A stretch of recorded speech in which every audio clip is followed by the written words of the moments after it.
Hello, my name is Lunchbox, and this is my Snowflake Iron Man, Snail Fangs. As an Iron Man, Snail Fangs cannot trade or get help from any other players. He stands alone. His ultimate goal is to kill every single monster in old school RuneScape in the order of their combat level.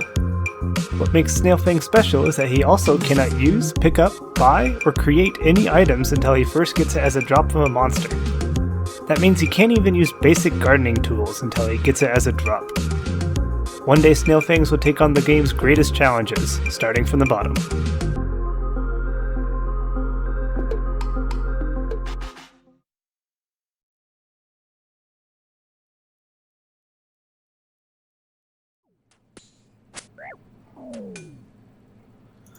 Ah, darn. Well, I wasn't able to get one that round. Let me get to a bank and explain what I am up to. Okay, let's talk about what I have been up to for the past, week now. Basically, last episode I finished recording all the day after I released the video. I have been basically just doing tackle organized crime and various other activities since then. So why have I been doing that? Well, let's take a look at the bestiary for level 65. That's the next bracket that we're in, and well, I will do some of these this episode, but if you notice, there is a double agent and a Zamorak wizard. Both of these are only fought during a hard clue step. The Zamorak wizard is basically just the version of a wizard that you fight through hard clues, but they only happen in the wilderness.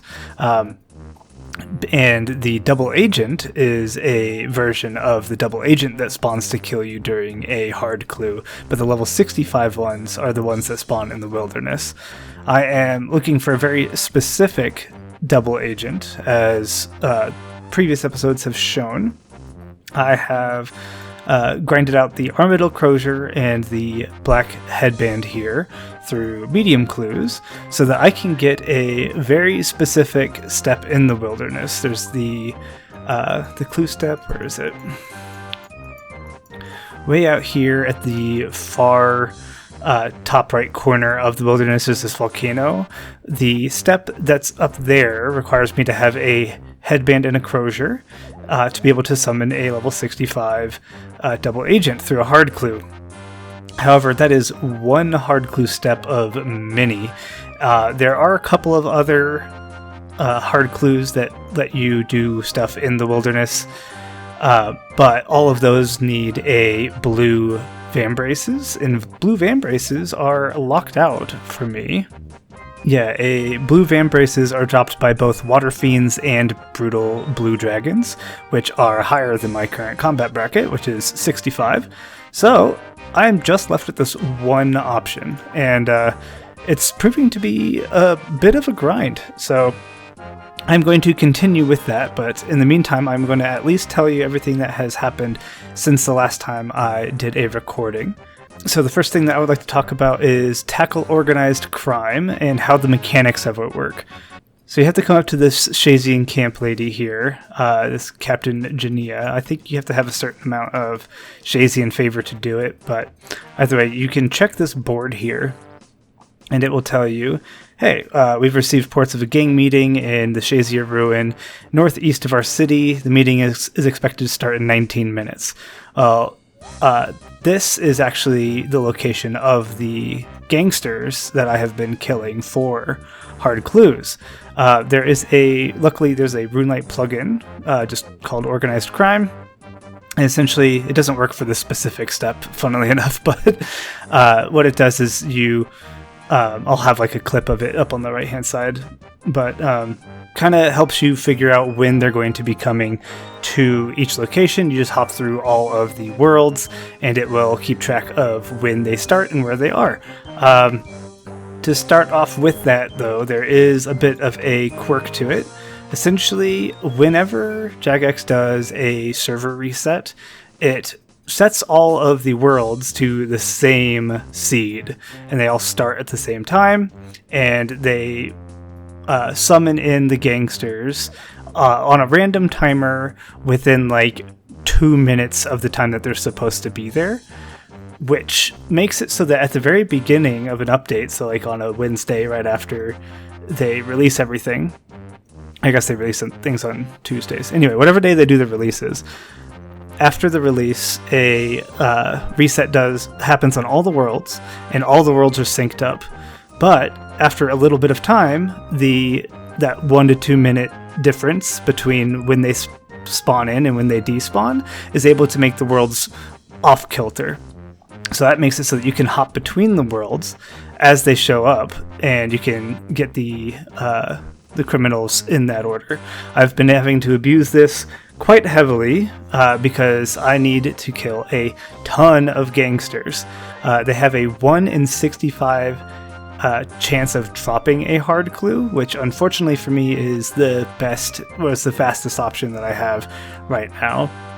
And there's also a little bit of a quirk with some of the gangsters and where they spawn. They can actually spawn outside of where I can reach them with my melee gear, so I bring a range switch just to take care of the one that's off the side, and I also bring some telegrab runes to take care of that as well.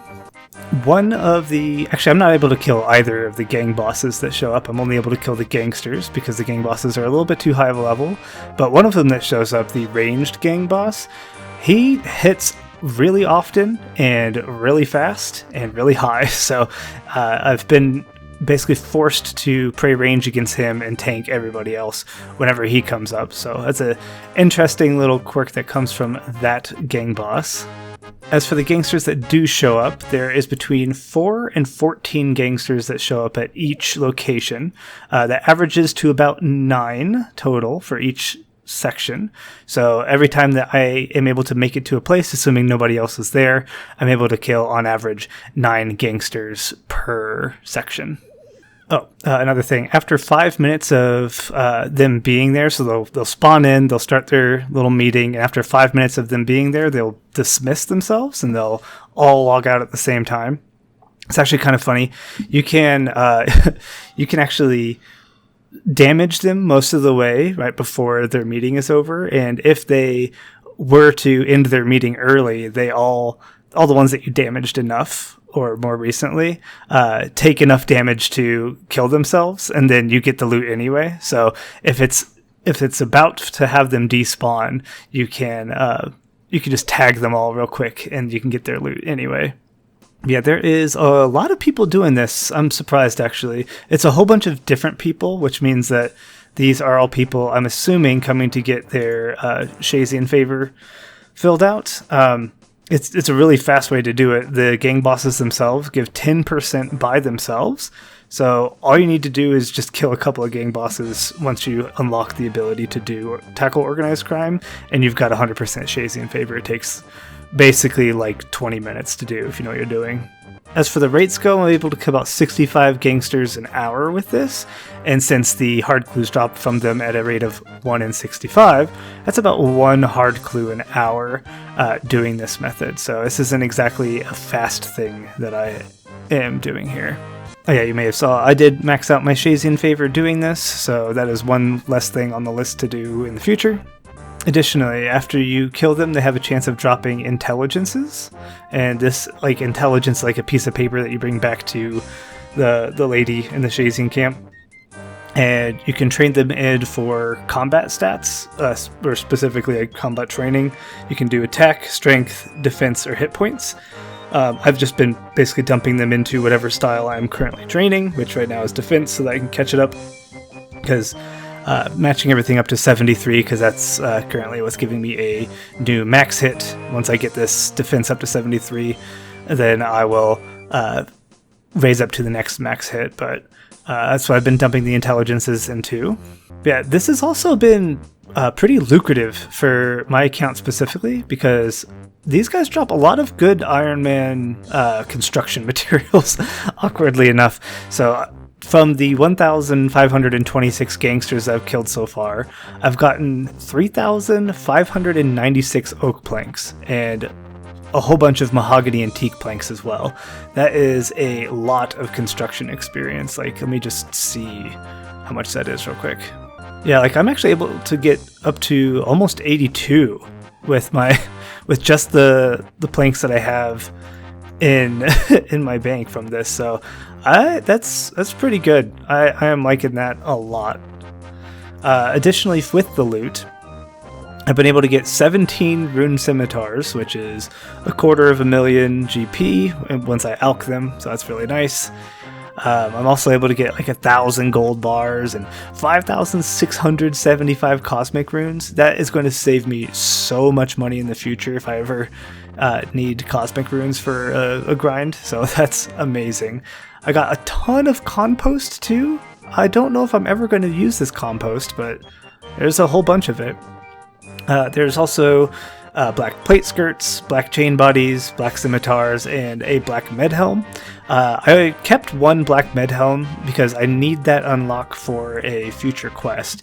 During the dig site quest, you have a chance of getting a black med helm from one of the steps, so I just have that unlocked now so I don't have to go back and get it again during that part. These guys also drop one noted of a random herb. There's like only 4 that they drop. So I got a bit of Crom, a bit of dwarf weed, a bit of cadentine, and a bit of lantodime. So that's really nice. I don't have to get those myself. Got a whole bunch of uncut gems. And the piece de resistance here, hard clues. I've gotten 19 hard clues from gangsters alone. Let me just do some math here real quick. Yeah, I'm actually a bit dry on those.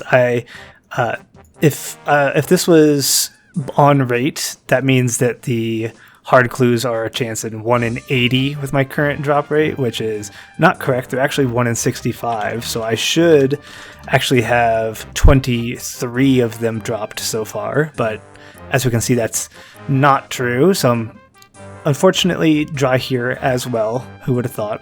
As far as other rare drop table stuff, I got a full crystal key and another nature talisman, so that's fun.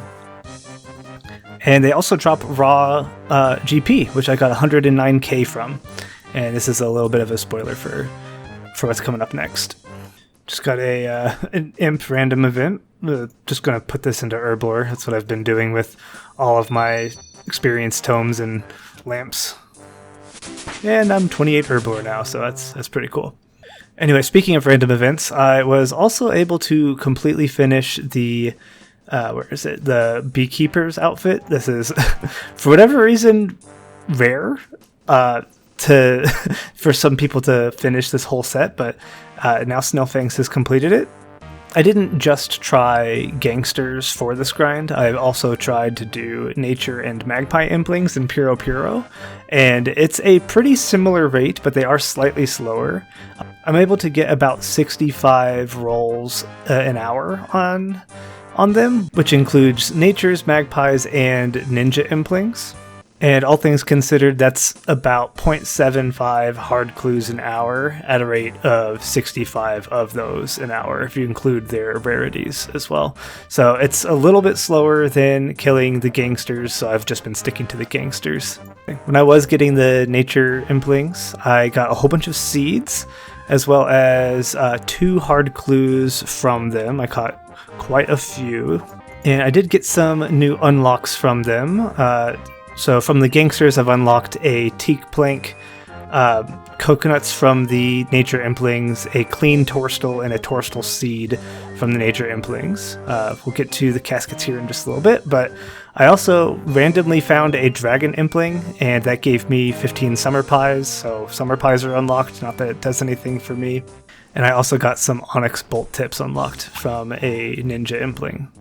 Yeah, between the implings not being as fast of a rate as the gangsters, and frankly Puro being a hellscape of just people competing to get the implings, I just have been sticking with the gangsters. As for the clues themselves, I got a whole bunch of clues actually. I have rolled, I think, a total of, well, it's 2 more than this. Yeah, I've rolled a total of 21 hard clues themselves, which, if you do the math, at a rate of 1 per hour, that's not very good.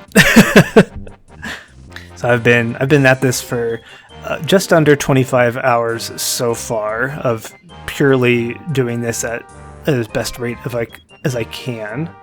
Yeah, as far as the clues that I have received, 10 of them I couldn't even do step 1, so if that shows you just about how discouraging it is to do this, I couldn't even do the first step of almost half of the hard clues that I've gotten so far. I was able to get to step 2 on 4 of them, step 3 on 3 of them, step 4 on 1 of them, and I got all the way to step 5 on 3 of them, and I believe both of the step 5 ones, or 2 of the step 5 ones, were my caskets.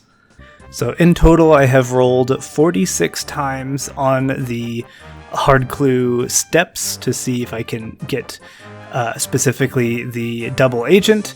I have been able to hit the Zamarakian Wizard, 7 times, so I am just going to go ahead and let you know I have successfully got the Zamorak Wizard, and when I go through the bestiary list for getting the kills themselves, just know that I have done that in the past. I didn't get it right at that time. It's just going to be a clip from when I did get it.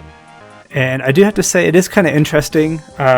With the Bronzeman mode plugin, it actually tells me whenever I get a hard clue step that I haven't seen before, because it's a new clue entirely. It's like a new item with a new item ID.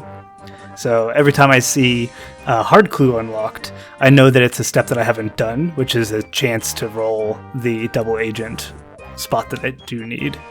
Yeah, as for the 2 hard clues that I was able to complete, there is I'm just going to, while I'm talking about this, I'm just going to run one in the background. Basically, each of the steps that I had along the way, got really lucky, and I was able to get to 5 steps on 2 of those caskets, like I said before, and as a result, I now have 2 caskets. So let's see what I got from them and see how lucky I am on caskets, because I definitely haven't been getting lucky on the actual clues themselves.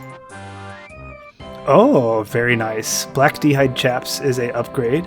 Magic Shortbow and Magic Longbow. That is amazing as far as upgrades go. This Magic Shortbow is going to be my best in slot range for quite a while, I believe. I can't even make it all the way, I don't think. Either way, that is an amazing set of upgrades. So the first casket was very promising. What's in the second one? Okay. Nothing as an upgrade. I got Dual Sai, which is a fun weapon, and then a Rune Full Helm T, so I guess that's an upgrade for my current Rune Full Helm, but yeah, nothing too amazing from the second one. The first one, though, that Magic Shortbow and Magic Longbow and Black D'hide Chaps, ooh, that's very good. Actually, wait, can I even wield these? So I need 70 range for the Black D'hide Chaps, and I can wield the Magic Shortbow. That is amazing. Okay. Alright, so far I have actually been able to get 46 total steps rolled. That's if you add up all of the clues plus the amount of steps each clue had together. I've been able to roll 46 rolls in total, and I have yet to see a double agent spot. Actually, that's not true. I was able to see a double agent, but it was the wrong one. It was outside of the wilderness, so it was the wrong level. Hopefully I can see more double agents here this week, but in the meantime, what I'm going to be doing is actually going through the bestiary as much as I can for now. I'm going to go through the monsters that I can do, and then get right back into doing the double agent. And you'll know if I didn't get to the double agent this week by what happens in the bestiary part of the list, but we'll see what happens with that. Oh yeah, here is the comparison between last week's stats and this week's stats. So yeah, without any further ado, let's do the Combat Bracket 65.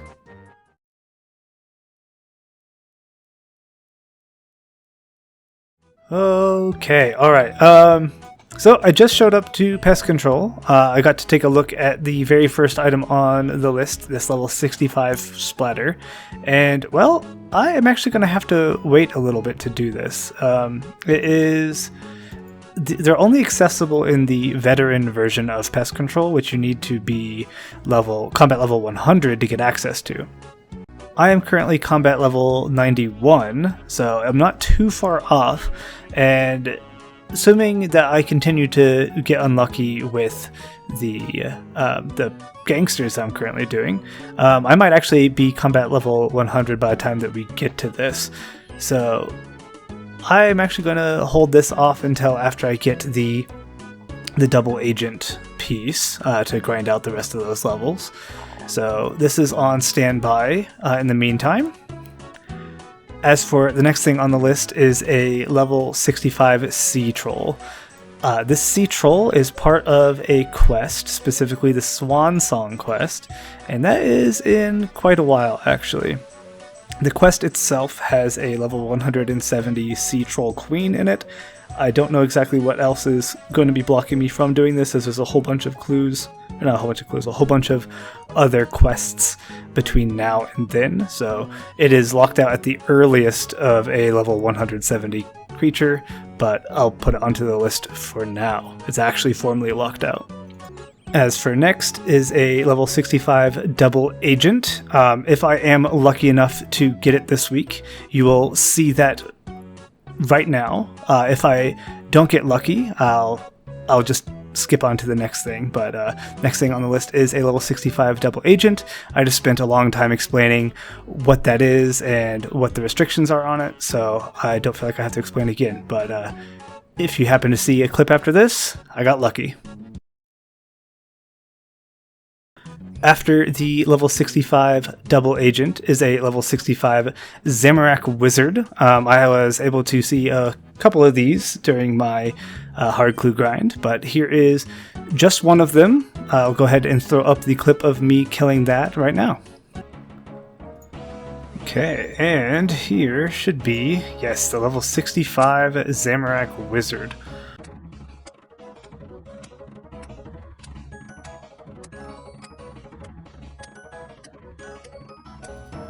And there it goes. Nice. Can I even do the next step? I can't even do the next step. And finally on the list is a level 65 Baby Red Dragon. These can only be created through a construction method. You have to build it in your oubliette, which requires you to have 82 construction to build it in the guard space in your oubliette. Once I am done with my hard clue grind, I will also have a ton of spare planks, as you've seen, to get my construction up. So this is also going to go on hold, contingent on getting the double agent killed. Yeah, if this is the last thing that you see, then I didn't get lucky this week, and I am still working on the double agent, or potentially working on the Baby Red Dragon. I'll keep you updated, but that is actually going to be all for this episode. So hopefully I don't get too dry, but knowing my luck, I definitely will. Either way, have a good one, and I'll see you next week.